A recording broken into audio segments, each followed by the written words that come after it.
Veamos un poco primero el desarrollo histórico de la molienda semiautógena. El origen y concepto de la molienda semiautógena se remonta a la década de 1930 y más específicamente a la crisis económica global con la Gran Depresión de esa década, después del crash bursátil de 1929, donde todo el mundo estaba endeudado.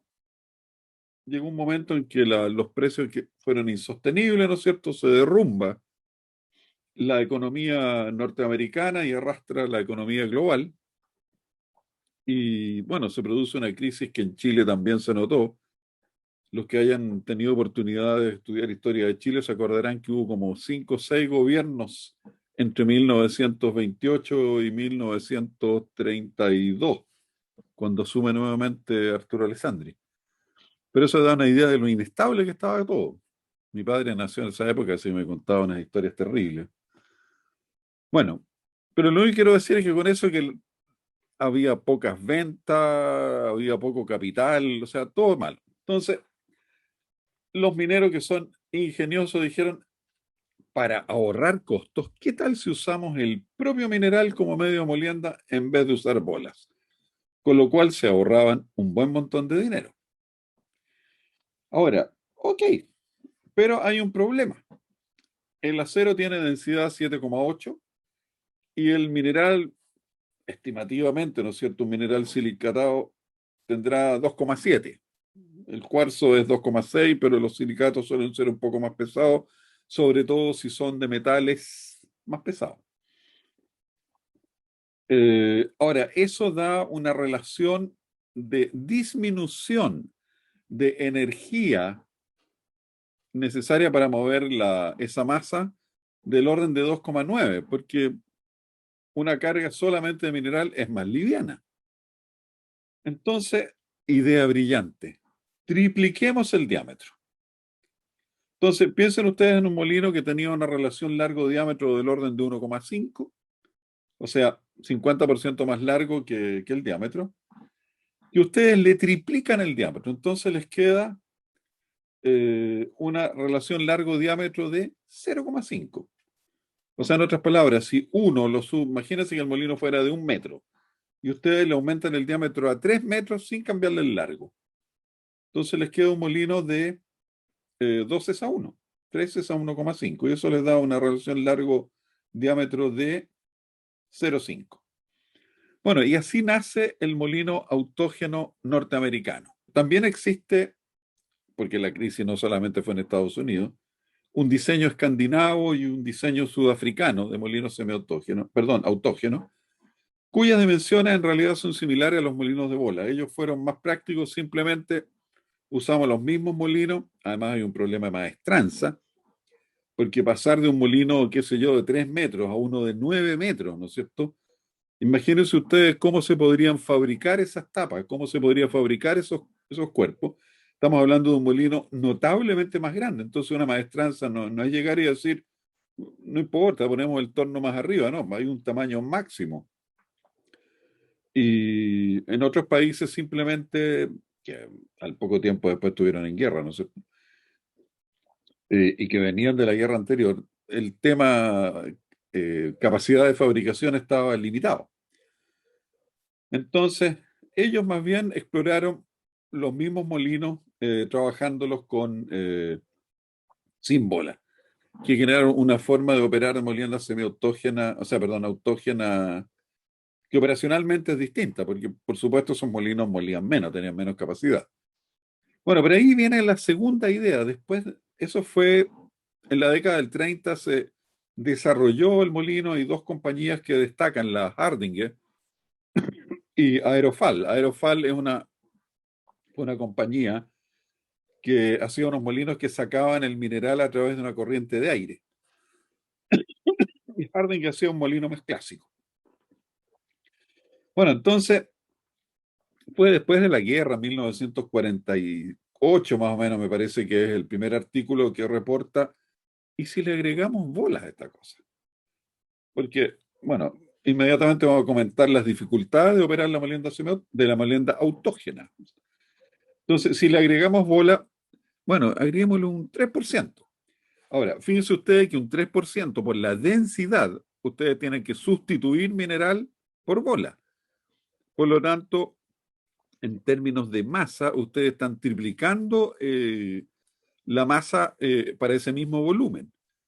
Entonces, los molinos están hechos mecánicamente con un cierto espesor de coraza, los descansos están hechos con un cierto, con una cierta capacidad de resistir peso, y por otro lado, los engranajes, y los motores tienen una potencia dada, ¿no es cierto? Y los engranajes están hechos para también soportar ciertos niveles de presión.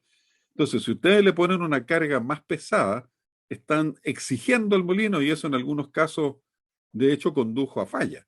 Entonces, hay que ir paso a paso. Entonces, bueno, pongámosle 3% de bola, 2%, me parece que la primera prueba fue con 3%.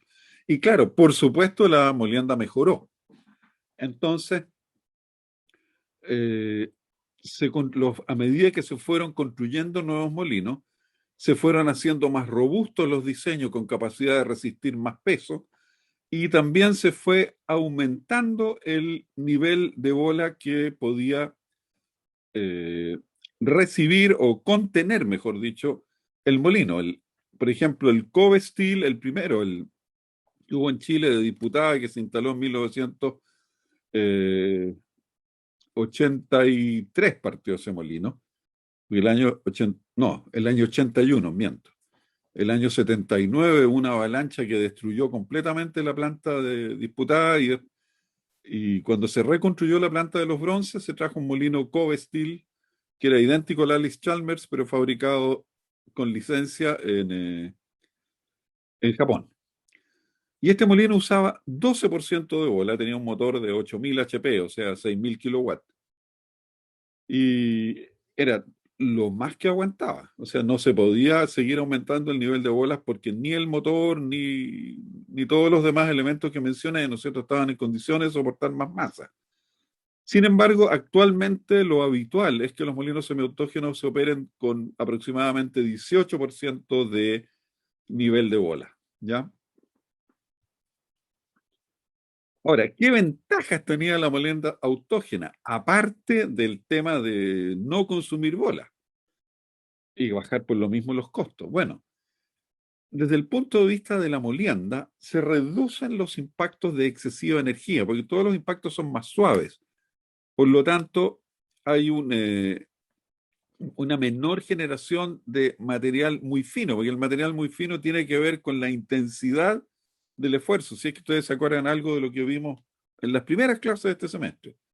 Entonces, al ser los esfuerzos de menor intensidad, se genera menos material fino. Entonces, es una molienda más paulatina. Eh, a pesar de todo, se genera una buena liberación, porque cuando los impactos son de menor intensidad, entonces las grietas son más sensibles a la microestructura del mineral y tienden a propagarse por allí donde haya discontinuidades, es decir, en las fronteras entre Mena y Ganga son lugares preferenciales para el paso de grietas y eso favorece la liberación. Por lo mismo también los molinos autógenos pueden operar con muy altas razones de reducción, hasta 1000 es a 1. Porque si uno parte de una roca, ¿no es cierto?, que puede medir, qué sé yo, 50 milímetros, y termina con, dije, ¿50 milímetros? No, 500 milímetros, es decir, 50 centímetros, ¿ya? O sea, un tremendo peñasco. Más grande que eso es difícil. Y uno termina, ¿no es cierto?, en partículas de 500 micrones. Bueno, estamos hablando de miles aún. Por supuesto, hay menor desgaste, porque en general todas las fuerzas de contacto son más bajas. Porque, y además, como no hay acero, entonces hay menos cosas que desgastar, solamente los revestimientos. Y como una especie de bonus, ¿no es cierto? Menor contaminación con fierro en la carga, que en algunos casos es relevante cuando el fierro es un estorbo para el proceso posterior de separación. Ahora, esta es la parte ventajosa. Pero la parte desventajosa es que la molienda autógena es inestable. O sea, como uno está usando la propia roca, ¿no es cierto?, como medio de molienda, garantizar de que uno va a mantener una carga de medios de tamaño y cantidad estable es todo un desafío. La roca no siempre tiene lo que se llama competencia, es decir, resistencia. Hay rocas que tienden a partirse antes, otras son más resistentes, entonces eso hace que la capacidad de molienda del molino autógeno varíe dentro de un rango relativamente amplio y por lo tanto el nivel de llenado del molino también fluctúe en forma relativamente importante. Entonces es difícil tener una operación estable con los molinos autógenos o requiere mucho más esfuerzo del operador. Por otro lado, el molino autógeno tiene menor potencia específica a igual volumen, porque como la potencia que captura el molino, si ustedes se acuerdan de las ecuaciones de potencia, es proporcional a la densidad del medio molienda, pero si aquí la densidad del medio molienda es la del mineral, entonces vamos a tener menos potencia, y si hay menos potencia, es menos molienda. Y por lo mismo vamos a tener menor capacidad de proceso a igual volumen, ¿ya? Ahora, parte de eso se corrige con el esquema de molienda semiautógena, donde las partículas más grandes, ¿no es cierto?, son abordadas por medio de molienda de mayor intensidad de energía de impacto y por lo tanto se acelera esa parte.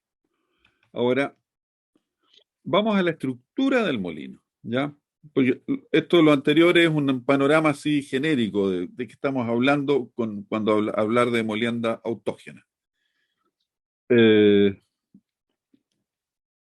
Veamos, un molino autógeno norteamericano, vamos a decir, o sea, este que tiene relación largo a diámetro de 0,5, normalmente tiene un chute, que es un carro de alimentación, ¿no es cierto?, que se puede sacar y poner para poder ingresar al molino cuando se detiene y hacer, qué sé yo, labores de inspección o de mantención. Entonces, típicamente esto es un carro que entra y sale. Bueno, tiene una tapa, la de entrada, ¿no es cierto?, es revestida, siempre va con levantadores para evitar que el deslizamiento de la carga desgaste la parte de plancha, digamos, o sea, la coraza misma, y eso implica que haya que detener el molino con mucho más frecuencia para reparar eso. Los molinos estos suelen tener, entonces, levantadores, y estos levantadores generalmente son de pared vertical, ¿no? No se pone mucho énfasis en que sean con ángulo de ataque más bajo. Bueno, después tenemos toda la parte de lo que se llama el cilindro, ¿ya? Y después el sistema de descarga. Aquí es donde van puestas las parrillas, ¿no es cierto? Y detrás de las parrillas hay unas canales, ¿no es cierto? Que son se llaman los pulp lifters, los elevadores de pulpa, ya vamos a ver por qué. Entonces, el molino que está lleno hasta un nivel relativamente bajo, ¿no es cierto? La carga sale por aquí y al pasar por el trommel, lo que es más fino, cae a través del trommel a un sistema que colecta eso y lo envía, por ejemplo, a la molienda secundaria. Y el material más grueso, que podría ser las partículas de tamaño intermedio de mineral, esas que le llaman pebbles en inglés, que quiere decir piedrecita, que son demasiado pequeñas para ser un medio de molienda eficiente, pero demasiado grandes para ser molidas por otras rocas, incluso por las mismas bolas. Entonces, esas tienden a acumularse en el molino. Entonces, cuando salen,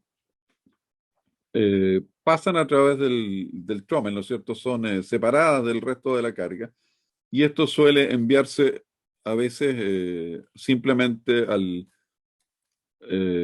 un chancador de lo que se llama hoy día un chancador de pebbles, ¿no es cierto? Un chancador de estas rocas cuya descarga vuelve al molino otra vez. Los molinos suelen tener un freno para poder mantenerlo primero que nada estabilizado cuando la gente se mete al molino, ¿no es cierto? El molino no puede empezar a oscilar, entonces tienen que dejarlo frenado y además sirve para detenerlo más bruscamente.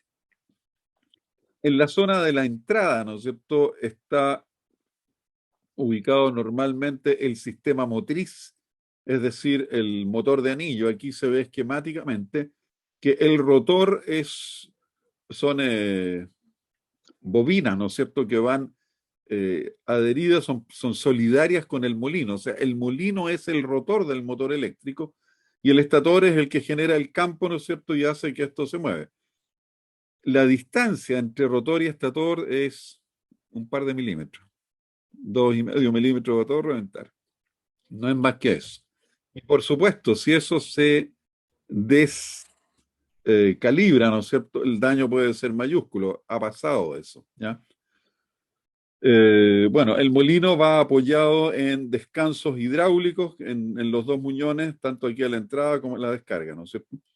Y eso, pero eso lo vamos a ver en unas figuras siguientes.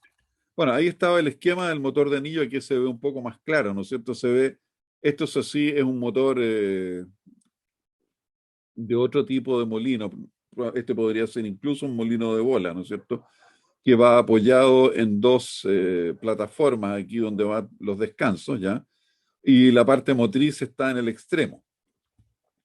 Pero este esquema lo bueno es que ilustra claramente cómo el molino, ¿no es cierto?, lleva todos estos sistemas electromagnéticos, estas bobinas, ¿no es cierto?, que es el rotor, y al otro lado, ¿no es cierto?, está el estator, que es el que recibe la potencia, genera el campo magnético y hace que esto se mueva.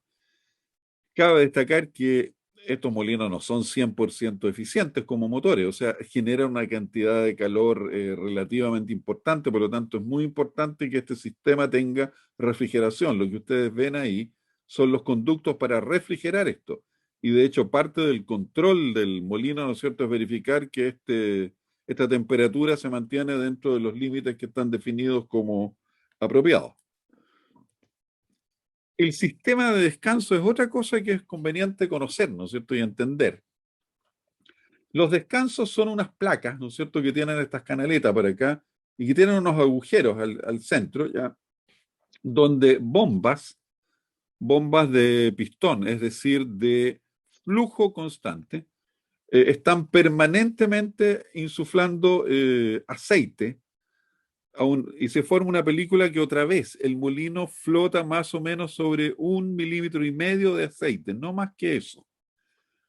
Ahora, estos descansos tienen que estar muy lisos, muy bien torneados, porque un rayado del descanso a ver, las presiones de estos descansos andan en el orden de las 800 libras. Esos son del orden de, si dividimos por 15, son del orden de 50 atmósferas. Entonces, cualquier rayita significa que el aceite sale por ahí, ¿no es cierto?, como por un canal a una enorme presión, ¿no es cierto? Y por lo tanto, las bombas no van a ser capaces de dar el flujo para mantener el espesor de película y eso es catastrófico.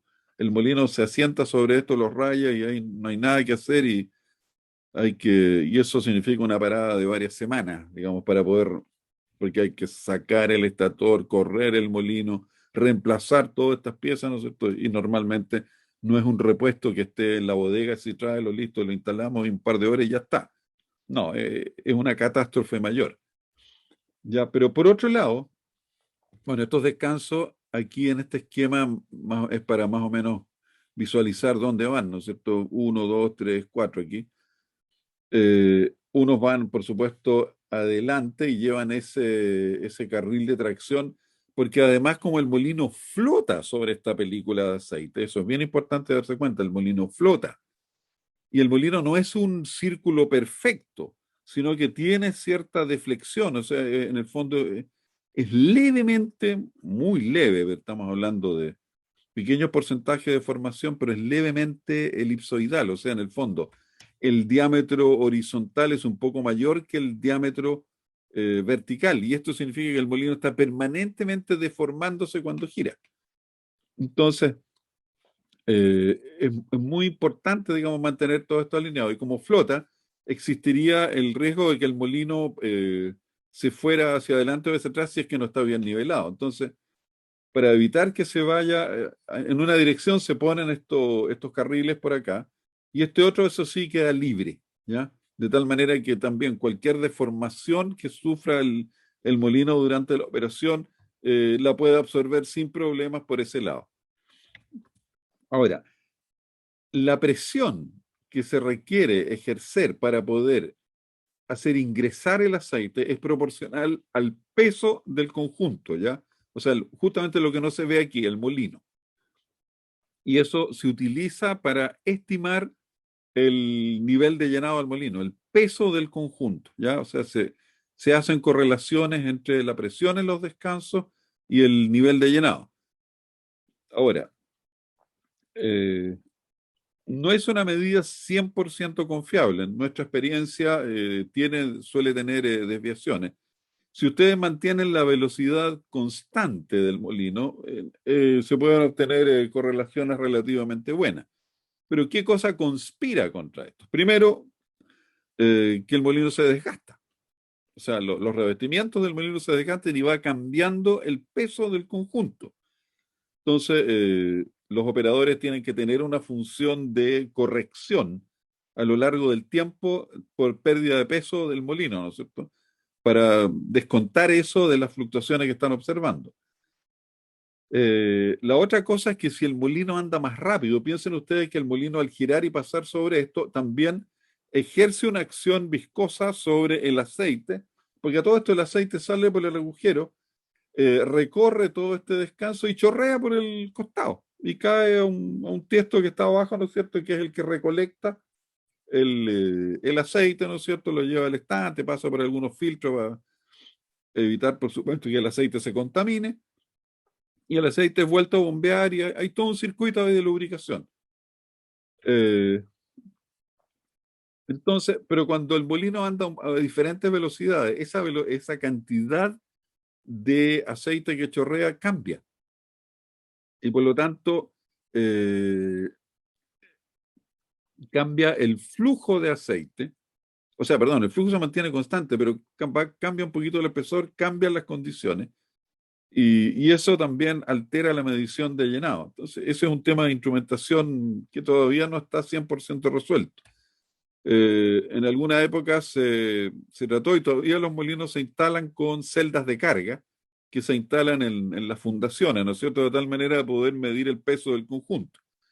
Y funcionan bien. El único problema es que quedan puestas en un lugar que cuando se echan a perder no hay manera de arreglarlas. Así que duran un tiempo nomás. ¿Qué más podemos decir de los molinos semiautógenos? Algunas de estas cosas también pueden ser válidas para los molinos de bola con parrilla, ¿no es cierto? Los molinos de bola, ¿no es cierto? Perdón, los molinos semiautógenos normalmente son con descarga por parrilla, ¿ya?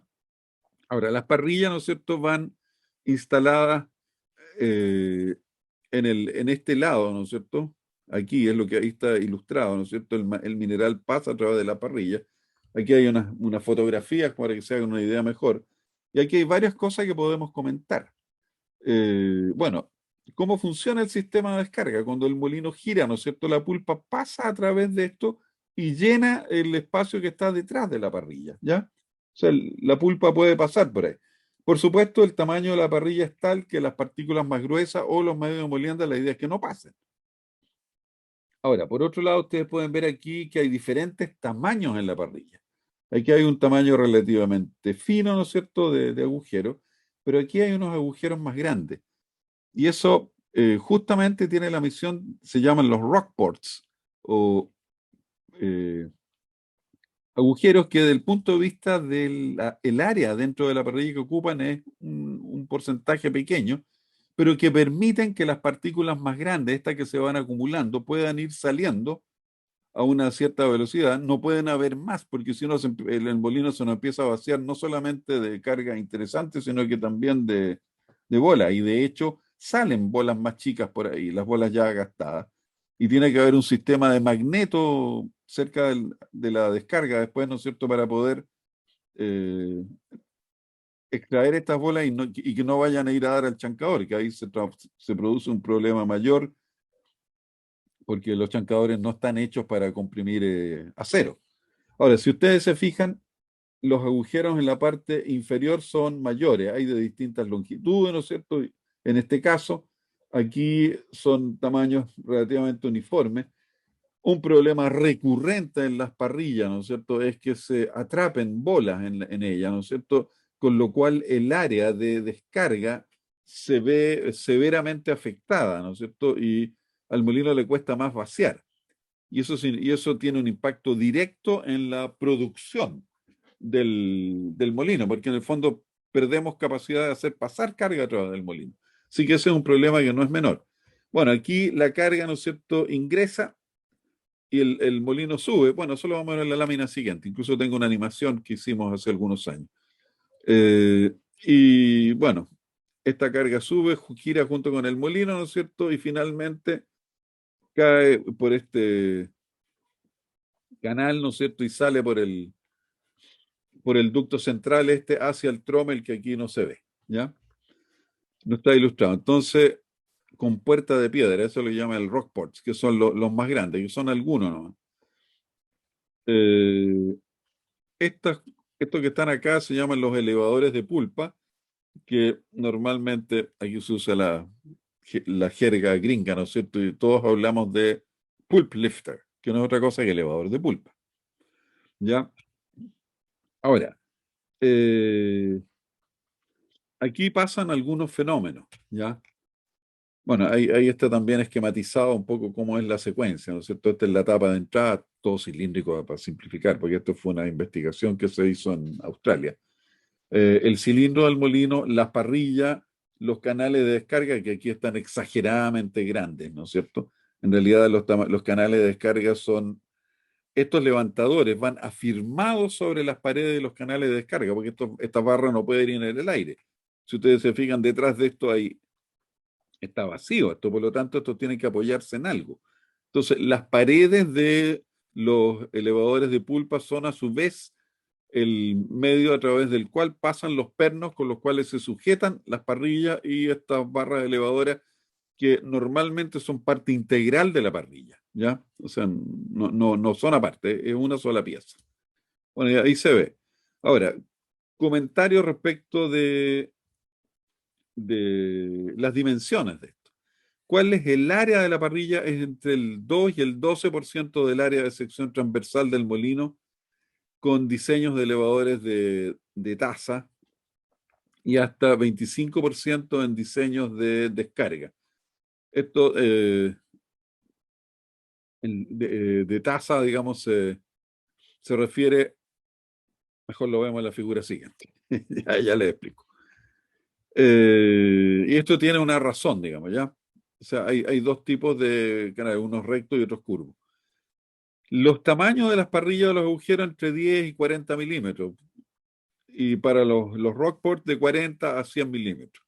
Si ustedes consideran de que los tamaños de bola que se usan en estos molinos van de 100 a 150 milímetros aproximadamente, entonces siempre los agujeros de las parrillas pretenden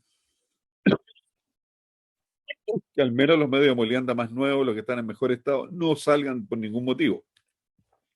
Ahora, esto de acá va en la zona, digamos, donde la cosa es más fina, pero también hay menos, donde aquí solamente flota o en la parte superior, ¿no es cierto?, está la carga más fina. Entonces ahí se ponen también parrillas más finas. La forma de los agujeros puede ser cuadrada, que es algo así como lo que se ve aquí. Bueno, esto en realidad más bien debería llamársele ranurada, pero en el sentido que esto rectangular puede ser redonda. Hay parrillas donde todos estos agujeros son redondos, son las más vulnerables a obturación, entre paréntesis. Esto de alguna u otra manera resisten mejor el tema. Ahora, el diseño de la parrilla es más estrecho a la entrada y se va ensanchando hacia el otro lado, de tal manera de minimizar la posibilidad de que se atasque una bola. Si es una bola que queda ahí, la idea es que las demás bolas la van machacando y llega un momento que por machacado pasa y de ahí para adelante el canal siempre va aumentando de diámetro la ranura de la parrilla, entonces la bola pasa nomás. Entonces solamente cuando está atascada en la superficie que da al molino, ¿ya? Y la posición, hay a varias distancias radiales, ¿no es cierto? en una estructura tipo diafragma, ¿no es cierto?, paralelo al extremo del molino, que esto es. Y bueno, sobre parrillas podemos hablar también mucho tiempo, pero esto es introductorio para que por lo menos podamos manejar la nomenclatura. Ahora, en los cajones de descarga, ¿no es cierto?, se producen algunos fenómenos que vamos a llamar el flowback y el carryover, que no tengo idea cómo traducirlo al castellano. Siempre lo he escuchado así. Esto sería el reflujo y esto sería lo que en el fondo el molino, como quien dice, retiene, ¿ya? Ahora, vean ustedes lo que pasa. Mire, esto es una tapa de molino. Aquí se supone que sacamos, o sea, tenemos unas parrillas transparentes, de tal manera que lo que estamos viendo es el arreglo de los levantadores de pulpa, ¿ya? Y ahí se ve más o menos cómo opera el levantador, ¿no es cierto? Y volvemos al comienzo. Bueno, el color ahí quiere decir, mientras más azul, más baja la velocidad. Entonces, en el momento que empezamos a hacer avanzar esto, ahí se produce toda una cantidad de colores. Se estabilizó otra vez, ¿no es cierto? Está en naranja. Ya, y ahí partió. Entonces, fíjense ustedes, llegamos en la primera ranura, ¿no es cierto? Llegamos a los 90 grados respecto del giro, ¿no es cierto?, de la condición de abajo, porque a todo este material pasó por la parrilla y se acumuló aquí, ¿no es cierto? Y esto lo levanta. Por supuesto, esto ocurre en todos los pulp lifters. Aquí simplemente lo que estamos haciendo es tomar una muestra, ¿no es cierto?, una especie de volumen de control. Entonces, fíjense ustedes que eso está apoyado ahí. Recién ahí empieza a tener alguna inclinación, de tal manera que se empieza a producir deslizamiento. ¿Ya? Y si ustedes aprecian ahí, en los canales, ¿no es cierto?, este material cae y se supone que va hacia el centro. Ahora, ¿cuál es el problema? Llegamos ahí y hasta ahí vamos muy bien, ¿no es cierto? Pero por ahí en algún momento aquí se nos va a producir una crisis. Ahí se nos produce la crisis. Si ustedes se fijan, bajan los colores. ¿Por qué? Porque se reduce, se empieza a reducir la fuerza de empuje y aquí se produce una obstrucción, ya de tal manera que el material ahora le cuesta pasar porque están todos tratando de pasar. Entonces, y se reduce el flujo, ¿no es cierto? Y llega un momento en que ya la inclinación se invierte y hay una fracción del material que partió aquí que no cae por el canal, sino que se devuelve, ¿ya? Y por lo tanto tenemos una especie de como de carga circulante, así por decirlo de alguna manera, ¿no es cierto? ¿Ya? Que se devuelve y por lo tanto no todo lo que entró al comienzo logra salir. ¿Ya? Y eso es lo que ilustra esta simulación que está hecha, la hicimos nosotros aquí en la universidad con un programa también desarrollado por nosotros mismos. Entonces, a eso se le llama el carry over. Y el flowback es un fenómeno mucho más simple. Piensen ustedes que esta es una parrilla abierta, este es un vaso abierto y aquí está cerrado, ¿no es cierto? Entonces, cuando esto sube, el mineral aquí, bueno, así como ejerce presión hacia abajo, también ejerce presión hacia el lado, y hay una cierta cantidad de material que simplemente aquí chorrea de vuelta, ¿ya? Y eso se le llama el flow back, el flujo de retorno, ¿ya? Bueno, ambos fenómenos le restan eficiencia al sistema de descarga, porque significa que de lo que pasa por acá hay una parte que se devuelve aquí y otra parte que se queda aquí, ¿no es cierto? Y tiene que dar por lo menos una vuelta más. En el fondo hay que comparar la masa que quedó aquí con la masa que había originalmente para saber cuál es la carga circulante, o sea, cuál es el porcentaje que efectivamente pasa y cuál es el que tiene que esperar a más de una vuelta para poder pasar. Ahora, miren ustedes este diseño. Estos son los cajones los pulp lifter curvos, ¿ya? Ahí está la parrilla, ¿no es cierto?, etcétera, ¿ya? ahí está ilustrado de otra manera, ¿no es cierto? ¿Cuál es la gracia de un levantador curvo? Fíjense ustedes que aquí esto está horizontal. Aquí ya tiene inclinación, por lo tanto, esta carga puede empezar a desplazarse. Ya, y cuando estamos en los 90 grados, aquí estamos girando al otro lado, por supuesto, ya la carga se está moviendo hacia acá. Entonces, el levantador curvo tiene la gracia de que a una altura mucho más baja, o sea, cuando todavía está incluso en contacto con la carga, ya la carga empieza a moverse hacia el centro. Y cuando llega aquí arriba, ¿no es cierto? Ya hay una mucho mayor proporción de carga que puede pasar hacia el centro de descarga, ¿ya? Y por lo tanto, estos sistemas son mucho más eficientes. Ahora, ¿con qué topa por qué no todos los molinos son así? Primero, bueno, es un poco más difícil de fabricar, ¿no es cierto? Porque además el molino tiene que ir pensado para esto, con los agujeros, ¿no es cierto?, para poder sujetar estas piezas alineadas de tal manera que estén ahí. Cuando los molinos han sido hechos para instalarle levantadores rectos, el problema se complica.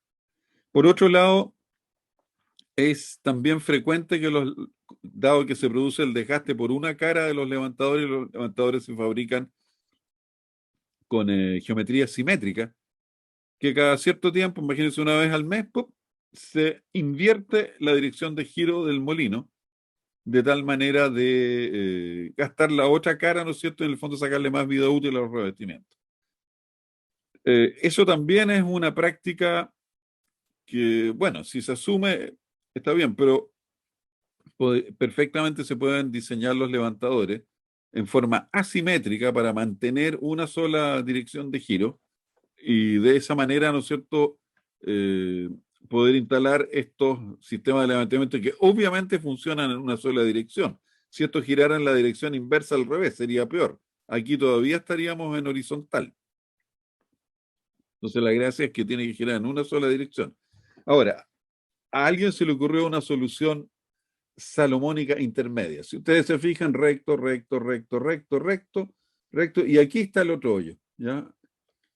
O sea, hay hoyos así que están aquí y estos van allá, ¿no es cierto? Y entonces, simplemente se le da una cierta curvatura aprovechando la geometría de agujeros rectos y de esa manera se puede tener un sistema de extracción cuasi curvo o, qué sé yo, aproximadamente curvo, pero en un molino de características, o sea, que originalmente estaba diseñado para tener levantadores rectos. Y esto es una solución bastante interesante, pero que implica, por supuesto, hacer un diseño de levantadores en el cilindro coherente para poder mover solamente en una dirección de giro el molino. Bueno, está ahí con lo estructural. Los molinos semiautógenos normalmente operan entre 70 y 80% de la velocidad crítica. Eh, 70 es bajo, 80 es como el máximo, he visto operar hasta 82, pero lo habitual es que anden a 76, 78, y ahí depende del criterio de los operadores. Hay gente que dice que la velocidad mayor le da más potencia, otros dicen eh, que mejor hay que proteger la pared del revestimiento, y cada cual tiene su argumento para justificar su decisión.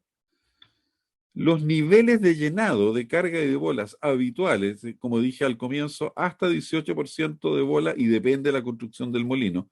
O sea, no a cualquier molino se le puede poner arbitrariamente el nivel de bolas que uno quiera. Eso está relacionado con el diseño, con la construcción del molino y la masa que es capaz de soportar. Tanto la estructura, el tarro, sin deformarse, los descansos para tener la capacidad de bombeo suficiente para poder sostener una carga mayor. Y por último, el motor. Y el motor más el sistema de accionamiento. Una cosa es que el motor tenga la potencia y otra cosa es que los engranajes, cuando hay engranaje, sean capaces de soportar la presión, ¿no es cierto?, que significa mover una carga mayor. Una de las razones del desarrollo de los motores de anillo fue justamente que para poder meterle potencias mayores a los molinos, había un tope, digamos, mecánico para las transmisiones con engranaje, y eso fue superado por la transmisión electromagnética. Ahora, los niveles de llenado de carga de los molinos semiautógenos rara vez pasa de 32%. Ahora, si ustedes se fijan, de 18 a 32, 18 a 14, puede ser 34 y ahí estamos más o menos en una relación 1 a 1 con un poquito más de bola. Ya eso es, y eso es razonable en términos de volumen, porque aquí estamos hablando de datos volumétricos. Entonces eso significa que si ustedes tienen 18% de bola, la masa que sea el 60% de eso es acero y un 40%, que sería un 7, si el 18% de bola ocupa el molino, hay un 7,2, 18 por 0,4, ¿no es cierto? Que es el espacio entre los medios de molienda, si es que solamente tuviéramos mineral entre los medios de molienda. Pero fíjense ustedes que eso da 18 más 7,2 da 25,2. El resto es, bueno, el mineral, los medios de molienda más grandes, que claramente no van a estar metidos en los intersticios dentro del molino, ¿ya? Y por otro lado, aquí otra cosa que hace, pero diferente al molino de semiautógeno del molino de bola, y es que el nivel de carga es esencialmente variable, o sea, entre ese 25 y, y el 32, 33, yo puse aquí 32, pero en realidad habría que echar un vistazo a los últimos artículos, no va a faltar alguno que se haya atrevido a ponerle más o algún molino nuevo que se haya diseñado para operar con un poquito más de carga. Pero eso es un dato relativamente habitual. Esto significa que geométricamente el nivel de llenado del molino semiautógeno puede moverse, ¿ya? Entonces, en algún momento dado puede estar un revestimiento expuesto y después cuando está más lleno, la carga sube de nivel. A diferencia de un molino de bola, los molinos de bola normalmente operan solamente con mineral entre medio de los intersticios, salvo en los molinos de rebalse que tienden a tener una cierta cantidad de pulpa, ¿no es cierto?, sobre el pie, sobre el toe. Que por lo demás eso también les resta algo de eficiencia. Pero el nivel de carga, ¿no es cierto?, está definido en buena medida por la carga de bolas. Aquí no. El nivel de carga es completamente variable y va a depender de cómo se opere el molino. Por lo tanto, un molino semiautógeno puede llegar a llenarse, a sobrellenarse. Y de hecho, hay muchísimos eventos de ese tipo. Y un molino de esos que se sobrellena, ¿no es cierto? Después no hay cómo echarlo a andar de nuevo, así que hay que parar, meter una cuadrilla de gente ahí con pala, echar mineral para afuera para poder bajarle la carga y poder tener un peso, digamos, que le permita al molino partir de nuevo. Así que un molino sobrellenado también es una catástrofe operacional mayor. Y al pobre operador que le ocurra, ¿no es cierto?, sobre todo si es novato, ups, no la va a pasar bien ahí. Tamaño de bola. Otra gran diferencia entre los molinos de bola y los semiautógenos. Los molinos de bola, ustedes lo más grande que van a encontrar son 3 pulgadas. Y lo habitual son 2,5, 2 pulgadas. Todo depende de la granulometría de entrada también. En los molinos semiautógenos, lo más chico que ustedes van a recargar, y que eso yo diría era en la antigüedad, en los primeros semiautógenos de 22, 20 pies, 24 pies, 28 pies. 28 pies en cuánto es eso, 28 por 3, 8,5 metros, ¿ya? De diámetro. Se podía ver molina de 4, o sea, medio de molienda de 4 pulgadas, pero el molino de disputadas, por ejemplo, el COBE que les decía, que ahí nosotros tuvimos dentro de los equipos que trabajaron ahí en afinar la operación de ese molino. Nosotros estábamos preocupados de medir el desgaste y ver la recarga de bola con algunos colegas y ahora distinguidos ingenieros que en esa época eran estudiantes. Eh, Ese molino partió con bolas de 5 pulgadas y incluso algún tiempo después se le cargaron bolas de 5,5 pulgadas.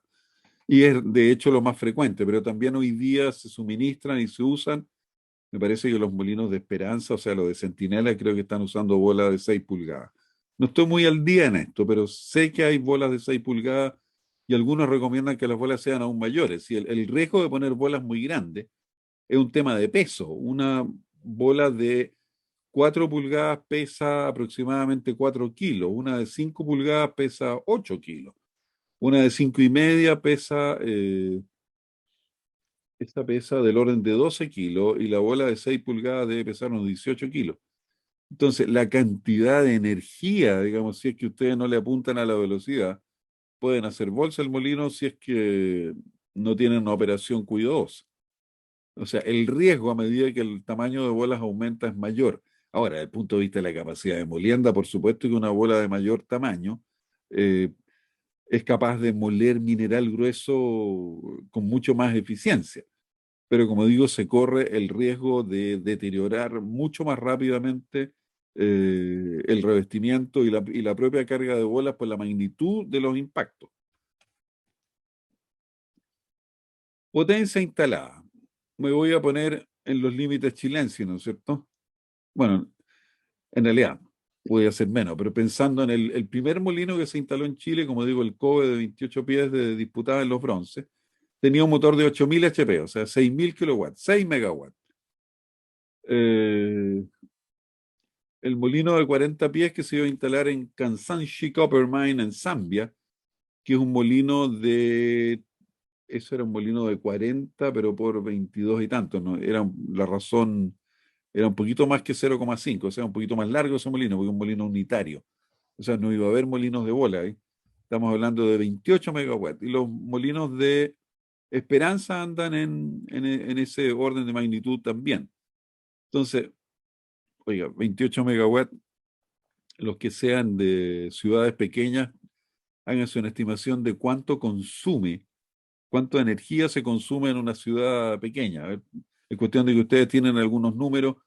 Por ejemplo, si en una manzana, ¿no es cierto?, de 100 por 100 metros que haya, ¿cuánto? A ver, unos 8 por 8 ya, habrá unas 32 viviendas que consuman en conjunto, a ver cuánto, 3 kilowatts de capacidad cada uno, son como 90 kilowatts. Y piensen ustedes en unas pocas manzanas y se van a dar cuenta que esta cantidad de energía es un pueblo completo, ¿ya? O sea, es muchísima energía. Y aquí estamos hablando de un molino, no hablemos de la planta completa con los molinos de bola. Bueno, ¿cómo estamos hasta ahí? ¿Algún comentario para que respiren un poco?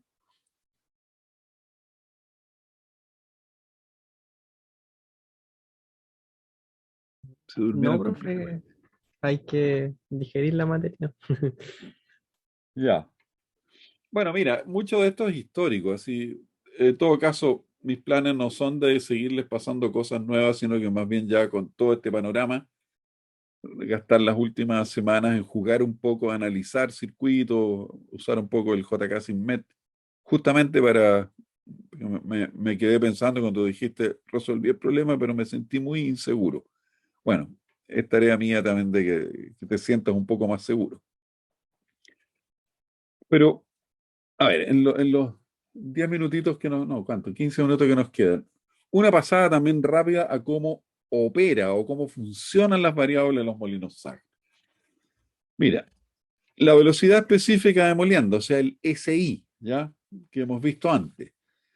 Lo característico del molino SAC, ¿no es cierto? Es que, por supuesto, esa velocidad siempre es mayor para tamaños más grandes.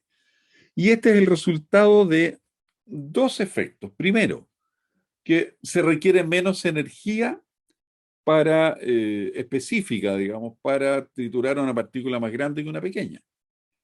Segundo, el número de partículas es muchísimo menor. Entonces, cuando nos movemos hacia acá, hacia las partículas más finas, aparte de que cada impacto para que se produzca la ruptura consume un poco más de energía, el número de partículas que tenemos ahí crece, digamos, bueno, ¿se acuerdan ustedes que cuando disminuíamos a la mitad del tamaño de una partícula, se generaban 8 partículas desde una partícula original y así sucesivamente? Aquí tenemos una enorme cantidad de partículas, entonces lo que faltan son medios de molienda, por eso es que siempre en la zona, si se quiere moler fino, hay que poner bolas más chicas, porque tú no necesitas impactos muy grandes, pero sí necesitas muchos impactos, ¿ya? Ahora, lo característico del molino SAC, entonces, es que, bueno, al igual que los molinos bola, ¿no es cierto? Esto pasa, llega a un punto máximo, ¿no es cierto? Pero aquí pasa esta otra cosa. Decae cuando ya las bolas no son capaces, digamos, de, o sea, cuando la probabilidad de que las bolas existentes rompan estas partículas empieza a decaer, o sea, cuando las partículas empiezan a hacerse muy grandes. Y fíjense ustedes los valores, ¿eh? Esto está en milímetros. Estos son 100 micrones, perdón, 1000 micrones, 100 micrones, 10 micrones. Dice, a 1 milímetro, por ahí pasamos por el máximo de velocidad de molienda y después la cosa decrece, ya hasta que pasamos por este mínimo, ¿no es cierto? Y después se produce un avance otra vez, donde aquí estamos hablando de partículas de 100 milímetros. Estos datos tienen que corresponder a un molino relativamente chico, ¿eh? Por el tamaño de las partículas. Los molinos semiautógenos suelen operar con eh, medios de molienda, fíjate, estos son 10 centímetros, son nada.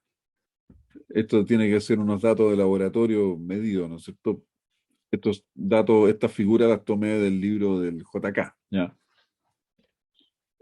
Así que perfectamente ustedes podrían tener algunas líneas extra hacia acá, ¿no es cierto? Llegar a los, por lo menos a los 40 o 50 centímetros. 40 centímetros, una roca grandota, ¿no es cierto? Y si alguna vez les toca ir a visitar una planta y les muestran la cinta transportadora y aprovechen de echar un vistazo así rápidamente al ojo, cuál es el tamaño de la roca más grande que vean, porque eso les va a dar una idea de cuál es el tope de esto. Pero lo característico de la molienda semiautógena es esta vuelta. O sea, estas son las partículas más grandes, ¿no es cierto?, que a su vez, de ser, a la vez que sirven de medio de molienda, cuando caen, se rompen ellas, ¿ya? Y tienen una cierta velocidad. Pero a medida que va disminuyendo el tamaño, llega un momento en que, eh, como digo, se produce una especie de mínimo en que aquí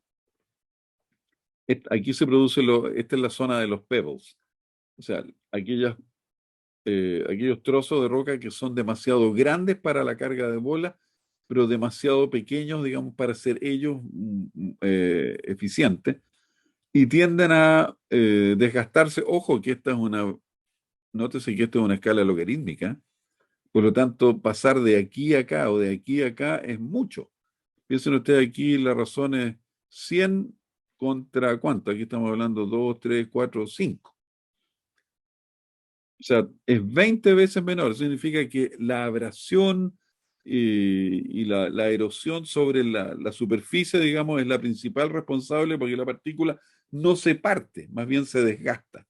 Entonces, el molino se empieza a llenar de estas partículas que no quieren quebrarse para poder pasar a través de las parrillas.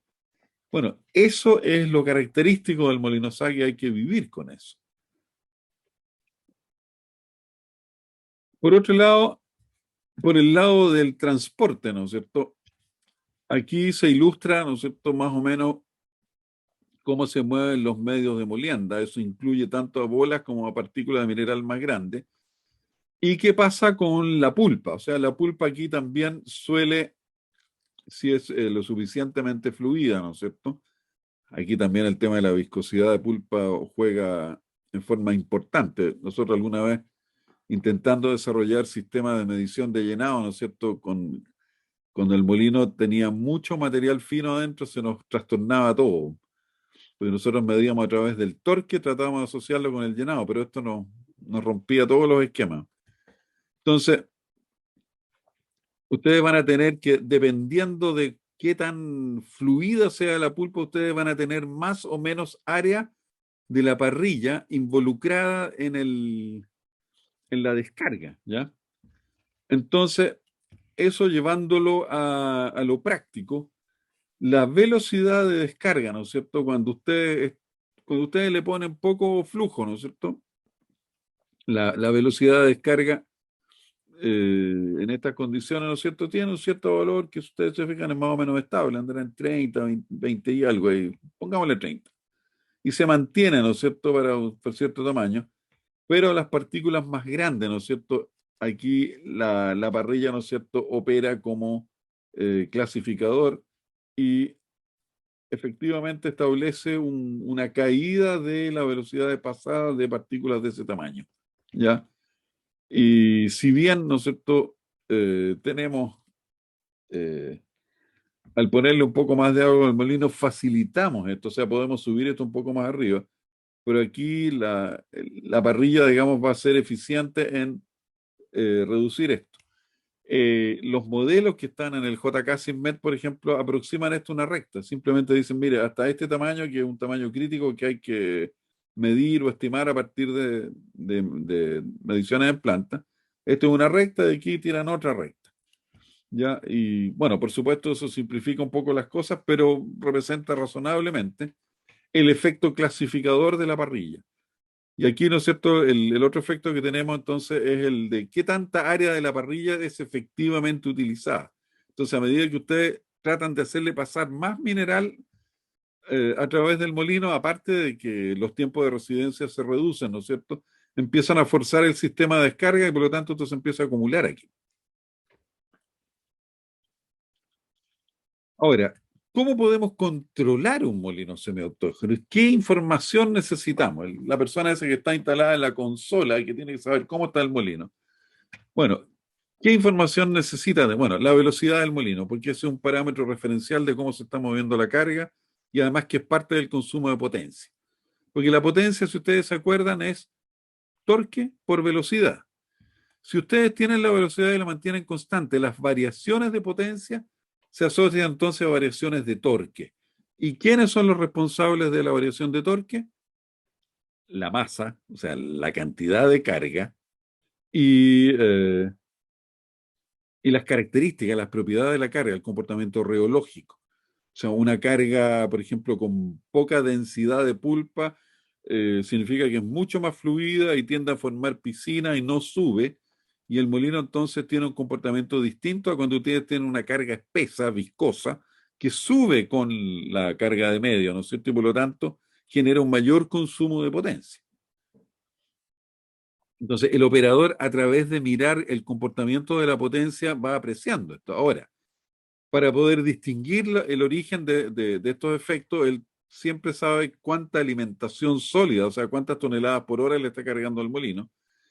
En muchas plantas, hoy día prácticamente en todas, ¿no es cierto?, existe además un dato de granulometría, un sistema generalmente óptico, ¿no es cierto?, una cámara que está observando la cinta transportadora que trae la alimentación al molino y que mide esa distribución de tamaño. Los tamaños más finos en realidad más que medirlos los infiere porque no los ve, van escondidos debajo.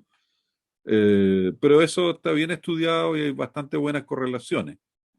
Hay una compañía que fue la pionera en esto. Bueno, el SIM también se hicieron algunas pruebas, pero la que triunfó en el mercado es una compañía australiana que se llama Split Engineering. Y el aparato que ellos venden, el Split, tiene se aplican en la mina, se aplican en las cintas transportadoras, se aplican sobre los camiones para saber cuál es la granulometría que va a entrar a la planta de Chancao. Y venden todos estos sistemas y una compañía bien organizada. Bueno, el otro dato que usted necesita saber es cuánta agua, porque entre la alimentación y el agua, la razón de esto es el porcentaje de sólido que ustedes están alimentando el molino. Y esto es sumamente importante porque de esto va a depender la viscosidad. Si ustedes empiezan a poner poca agua, la carga empieza a ponerse más espesa, ¿no es cierto? Y también cuesta más vaciarlo. Y por el contrario, si ustedes quieren vaciar rápido al molino, le echan más agua, ¿no es cierto? O le bajan la relación agua-alimentación, de tal manera que la pulpa se ponga menos viscosa y fluya con más facilidad y baje el nivel de llenado. Bueno, la otra instrumentación es la presión en los descansos y la celda de carga, orientada a medir nivel de llenado. Y ¿se acuerdan que les mencioné en alguna clase anterior nuestra modesta contribución a esto que se llamó el Impact Meter? Que no es otra cosa que un analizador de los impactos que se escuchan en el molino. Y eso, combinado con la información de velocidad y con la información de potencia, nos indica si estamos haciendo girar muy rápido el molino o si el molino se nos vació, ¿ya? Más en la figura siguiente. Bueno, la granulometría de alimentación, para que ustedes también se den una idea, ¿no es cierto? Estamos hablando de 200, 300 milímetros, ahí, 400 más o menos. Ahora, va a depender y lo que se buscaba destacar con esta figura, pero a mí me interesa el tamaño de esto, ¿no es cierto? Distintos orígenes, distintas formas de chancar pueden generar distintas pendientes de esta curva. Y un mismo F80, ¿no es cierto? Acá puede conducir a distintas eh, distribuciones de tamaño. Así que en eso también un operador tiene que estar bien alerta. Y es una información relevante. Otro típico problema, ¿no es cierto? Que a veces el molino no muele, que no muele, que no muele. Bueno, a veces porque están obturadas las parrillas. Otras veces porque la carga está demasiado viscosa y no sale. Y lo que sale, sale muy fino. Entonces algunos dicen, no, sabe que al molino le faltan bolas. Bueno, si ustedes cambian el nivel de bola, mira, 0, 4, 8, 12, ustedes pueden ver, al agregar más bola, ¿no es cierto?, entre 0 y 12, la capacidad de moler a las partículas más grandes aumenta dramáticamente. Hoy estamos en 20 y aquí estamos en 20, 30, 40, 50. Dije 20 aquí y estamos en 600. O sea, aumenta 30 veces ya por el hecho de agregar bola. Pero, ojo, miren lo que pasa acá. La capacidad de moler más fino se deteriora cuando ustedes a su vez agregan más bola. La velocidad de molienda, ¿no es cierto?, de las partículas más finas tiene un leve deterioro, que en todo caso estamos en la zona en que el logaritmo la amplifica. Si pusiéramos este gráfico en coordenadas normales, no se vería mayor diferencia. Pero al trabajar con la cantidad de bolas, ¿no es cierto?, uno modifica la capacidad de molienda del molino. El tamaño de bolas también tiene un impacto importante. Aquí tenemos bolas un poco menos de 5 pulgadas, un poco menos de 4 pulgadas, y ustedes pueden ver la bola de 5 pulgadas es mucho más efectiva en el rango de grande, y la bola de 4 pulgadas, ¿no es cierto?, que genera una carga, considerando el desgaste y el collar de bola, digamos, hasta que sale, en general una carga con la misma magnitud, la misma cantidad de acero, implica que tiene más medios de molienda y de menor tamaño. Entonces, eso significa que la molienda fina anda mejor y la molienda gruesa, bueno, tiene un costo, ¿ya?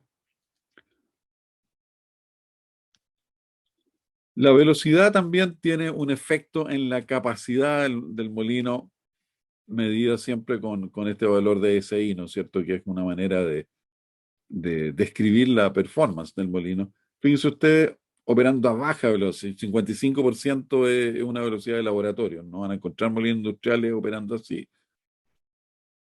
Salvo que tengan una parte del motor malo, bueno, y entre no operar y operar a baja velocidad, bueno, le ponemos a baja velocidad nomás. Pero nótese, ¿no es cierto?, cómo a una velocidad menor, la parte de atrición, ¿no es cierto?, producto de la carga, está toda la carga apoyada sobre el mineral, no hay bolas volando. La parte de atrición favorece, digamos, mayor velocidad de molienda del material fino, pero a su vez, ¿no es cierto?, eso se paga en la velocidad de molienda del material más grueso, que cae en forma importante, o para no decir estrepitosa, digamos. O sea, aquí estamos, ¿cuánto? En 100 y aquí estamos en 30 con suerte, ¿ya? Entonces, la velocidad también tiene este efecto, o sea. Y estos son datos que extrajimos de Disputada, ¿no es cierto? Son de 2002, fíjense ustedes. Mira, nosotros medíamos los impactos, o sea, poníamos estos micrófonos al costado del molino, ¿no es cierto? Y escuchábamos los impactos y con un sistema ahí de análisis le medíamos la intensidad del impacto, cuál era la amplitud, ¿no es cierto? Y en función de eso lo clasificábamos. Entonces, en base a un criterio de estadístico, nosotros siempre los impactos de aquí para arriba son los del molino. En realidad lo hacemos eso a través de la distribución de frecuencia, el contenido de frecuencia de los impactos. Entonces, aquí está toda la data. Esta fue la prueba cuando echamos a andar el impactómetro de escondida. Que después estos viejos, llegó un tipo que no lo entendía y dijo, no, esta cuestión lo apagan, no lo usan, y el instrumento se murió ahí. Bueno, pero igual FL Smith ganó un buen montón de plata con esto. Valía re caro.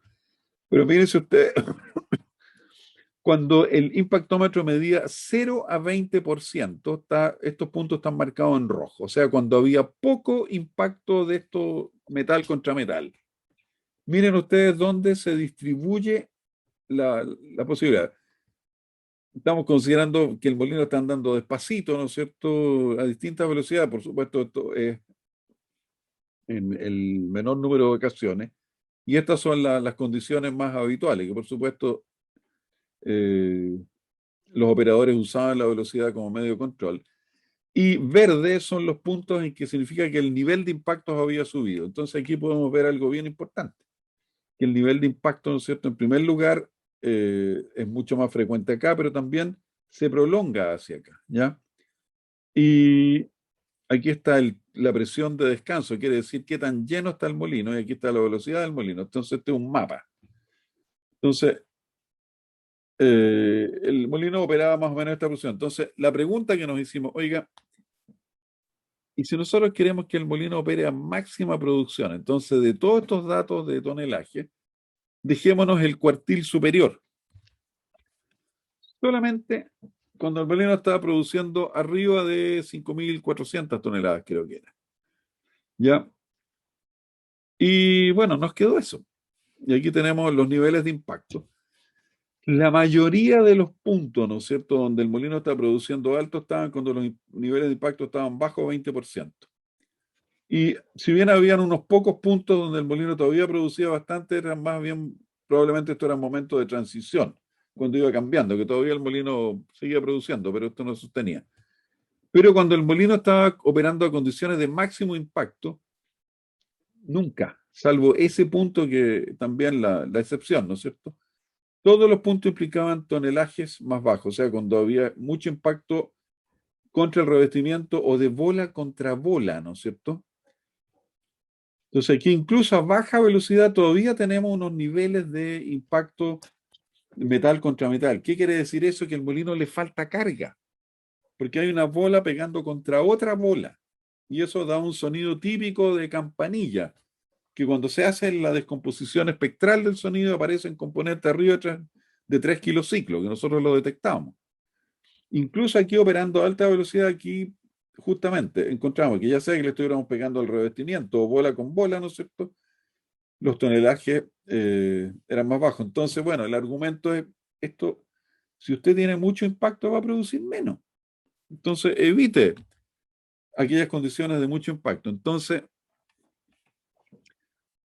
si redibujamos la curva que mostré inicialmente, pero solo con ese cuartil superior, queda clarito cuál es el mapa de condiciones. O sea, si usted quiere tener, esta es la planta Laguna Seca, arriba de 5.400 toneladas hora, que era el nivel para el cuartil superior de producción, tiene que asegurarse de que los impactos estén en general en niveles bajos. O sea, si está en 20 a 100% de impacto, usted no va a pasar de, ¿cuánto?, 5.100, y lo más probable es que se venga hacia abajo, ¿no es cierto? O sea, va a estar gastando una parte de su energía solamente en destruir revestimiento o endurecer bolas para que justamente después desprendan fragmentos.